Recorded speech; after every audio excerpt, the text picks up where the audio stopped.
People call me crazy for saying I wanted to be an Olympian or be an Olympic medalist, and achieving those, I feel like this is no different. And I'm willing to do whatever it takes. I think that's what it comes down to.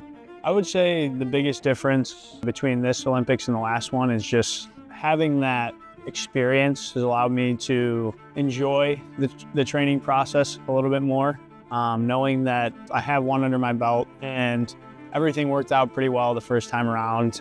Although, you know, there were some ups and downs, just like any other training camp. Did it in a way that was in dominant fashion. Obviously, you know, I like to save things till the end. That's kind of become one of my trademarks, or the trademarks of my style. But yeah, I would say that, you know, now just coming in the room, I feel a little bit more sense of calm, knowing that, hey, I'm still gonna work really hard and I'm still gonna put everything I got into this, but there's no reason to be overly anxious or worried.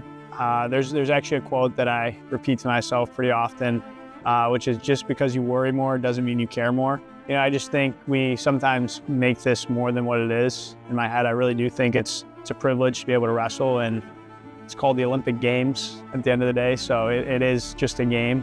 And the more that you can, you know, really tap into that mindset, it allows you to compete more freely, it allows you to train to your best potential, and, you know, just really allows me to enjoy this process a lot more.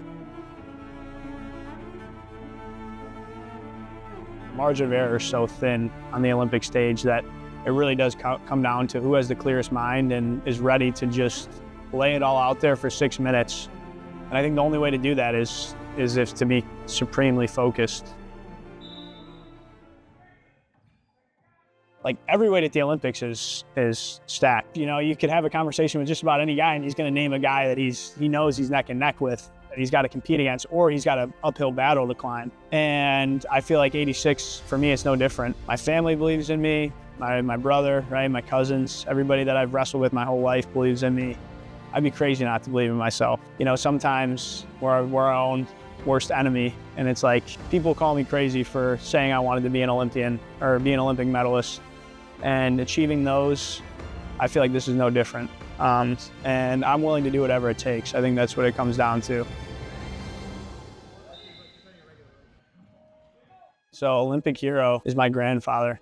My grandfather was an Olympian for Lebanon back in 1952, 1960. To say he started the Olympic dream is almost like underwhelming. It's like, that's how we started wrestling in my family. Like, he was kind of the first generation of wrestling, and this guy qualifies for the Olympics for Lebanon, and, you know, is very close to winning a medal, won countless international medals, and that's what we have to live up to, you know, as a family. So, you know, just the fact alone that he didn't really have, you know, he had some great teammates. There was the Taha brothers. They were Olympic medalists or one of them was an Olympic medalist for Lebanon. But as far as like family, like he just kind of went out there and, you know, created that legacy. That's the Olympic hero, because without him, you don't have my dad and uncles, you know, wrestling at Michigan and, you know, competing, you know, on the international stage. You don't have my brothers and cousins like us growing up engulfed in wrestling.